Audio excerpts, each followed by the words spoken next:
জয়ন্ত মল্ল বৰুৱাই যদি ভুল কৰিছে ক্ষমা খোজক। মন্ত্ৰী জয়ন্ত মল্ল বৰুৱা হৈ ময়ো ক্ষমা খুজিছো।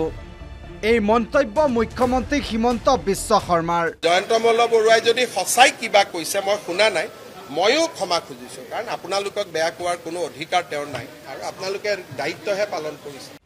মুখ্যমন্ত্ৰীৰ পাছতে জয়ন্ত মল্ল বৰুৱাৰ প্ৰসংগত মন্তব্য মন্ত্ৰী পীযুষ হাজৰিকাৰ।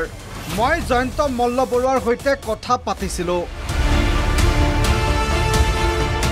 জয়ন্ত মল্ল বৰুৱাই সাংবাদিকৰ উচনিচ কৰিব খোজা নাছিল।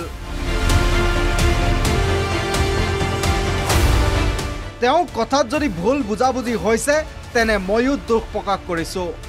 এয়া মন্তব্য কৰিছিল মন্ত্ৰী পীযুষ হাজৰিকাই। উচ্চ নিচৰ কথা তেখেতে ক'ব খোজা নাছিলে।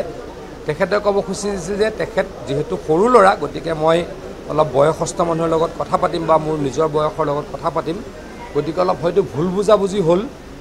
জয়ন্ত মল্ল বৰুৱা ডাঙৰীয়াৰ মই সতীৰ্থ হিচাপে তেখেতৰ লগত ব্যক্তিগত মোৰ ভাই ককাই সম্পৰ্ক, গতিকে তেখেতৰ এই কথাটো যিটোৰ পৰা ভুল বুজাবুজিয়ে হ'ল, তেখেতে যিটো মনৰ পৰা কোৱা নাছিল, তাৰ কাৰণে যদি কোনোবাই বেয়া পাইছে, দুখ পাইছে, মই দুখ প্ৰকাশ কৰিছোঁ।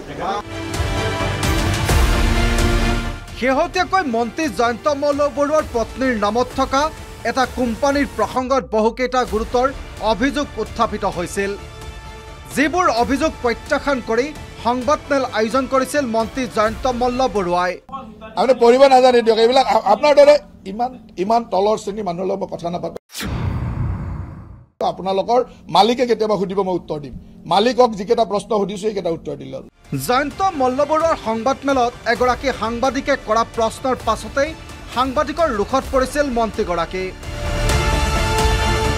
মন্ত্ৰী জয়ন্ত মল্ল বৰুৱাই ক্ষমা খোজাৰ দাবীৰে ৰাজ্যৰ প্ৰান্তে প্ৰান্তে সাব্যস্ত হৈছিল প্ৰতিবাদ। যি ধৰণে সাংবাদিকক তুচ্ছ তাচ্ছিল্য কৰিলে, ইয়াৰ বাবে জয়ন্ত মল্ল বৰুৱাই ৰাজহুৱাভাৱে ক্ষমা খোজক আৰু এইগৰাকী মন্ত্ৰীক মুখ্যমন্ত্ৰী ডক্টৰ হিমন্ত বিশ্ব শৰ্মাই মন্ত্ৰিত্বৰ পৰা অপসাৰণ কৰক, অব্যাহতি দিয়ক, আমি তাকেই দাবী জনাইছোঁ।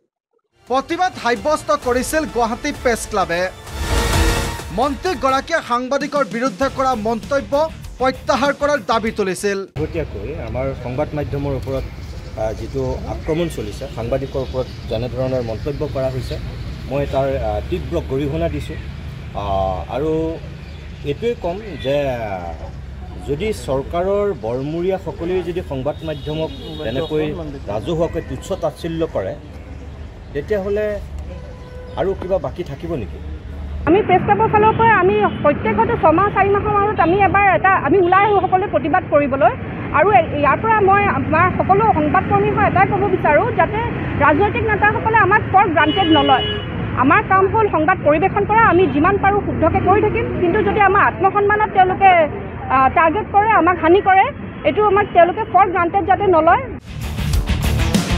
চৌদিশে মন্ত্ৰী জয়ন্ত মল্ল বৰুৱাৰ বিৰুদ্ধে প্ৰতিবাদ সাব্যস্ত হোৱাৰ পাছতেই এই সন্দৰ্ভত মন্তব্য প্ৰকাশ কৰিছে ৰাজ্যিক বিজেপিৰ সভাপতি দিলীপ শইকীয়াই।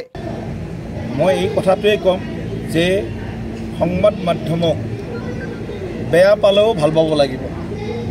সংবাদ মাধ্যমে আমাৰ বিৰুদ্ধে কিবা যদি বাতৰিও কৰে, তাকো হজম কৰাৰ শক্তি প্ৰতিজন জনপ্ৰতিনিধি থাকিব লাগিব। কাৰণ সদায় সংবাদ মাধ্যমৰ পৰা আমি সদায় বাহ নাপাওঁ।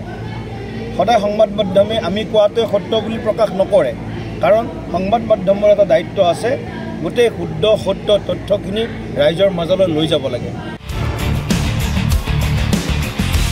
মন্ত্ৰীগৰাকীয়ে কৰা ভুল মন্তব্য প্ৰত্যাহাৰ কৰিবলৈ চৌদিশে হোৱা প্ৰতিবাদ আৰু মুখ্যমন্ত্ৰীৰ পৰামৰ্শ কিদৰে গ্ৰহণ কৰিব, সেয়াহে হ'ব লক্ষণীয়।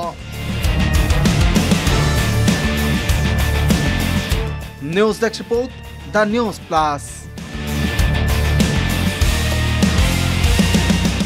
যিকোনো খবৰৰ বাবে যোগাযোগ কৰক 7099017330 লগতে 7099017110 নম্বৰত।